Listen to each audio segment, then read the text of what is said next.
let's stick to first the OEM partner. They are the one who actually owns both the hardware and the software. Right? The moment you have that, then you are actually getting an entire journey of the consumer, right? Because you own it from where the consumer is tracking. You own it from where you're displaying your content. So you are actually getting the entire journey together. So the power of OEMs when it comes to tracking it, it's pretty interesting.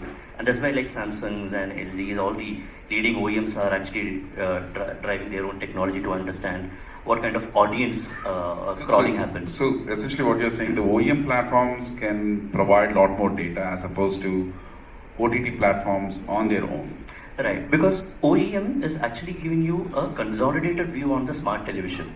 Now, OTT is restricted to the only OTT consumption part of it, right? But that's the first party data also, which is something which OTTs are able to provide. So there are two use cases to it. What I'm saying is that OEMs can give a lot more audience insights in terms of understanding the consumption, content and everything. They're able to differentiate that into various buckets, cohorts. Now OTTs, what they do is also something very similar, right? But when it comes to a household viewing, I think OEM has definitely an added advantage over there or in that aspect. So all the fast channels, I think in that aspect, I think we'll have a slightly more edge when it comes to the audience targeting lens. One more added, I think it's an ecosystem. I think it's symbiotic in one nature, because in India specifically, all the OTTs are actually BVODs, which is owned by the same broadcasting networks, right? And they're the ones who has actually had to help us to kind of move into fast as well. And when they open up into fast, there's a totally new audience insights which comes through that as well. So it's a symbiotic relationship. It's not a competition like OEM will have to rest separately, OTT has to rest separately. It's a symbiotic environment rather than competition in that manner. So and the follow-up question to that is, because the data availability is a lot more on the OEM platforms versus the OTT platform, or the fast channel for that matter, on their own, right?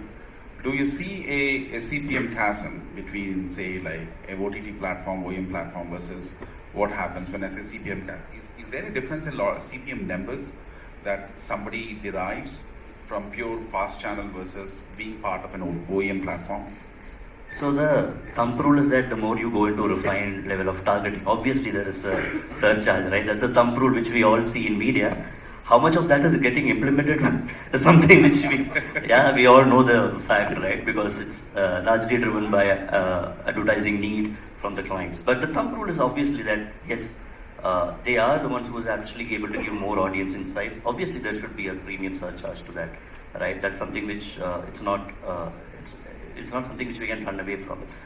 Similarly, when it comes to like non-programmatic inventory like IPLs and impact also, the reason why they know that they have a captivated audience over there, right, which they can definitely deliver to. So that's why they are able to give that premium over there. So yeah.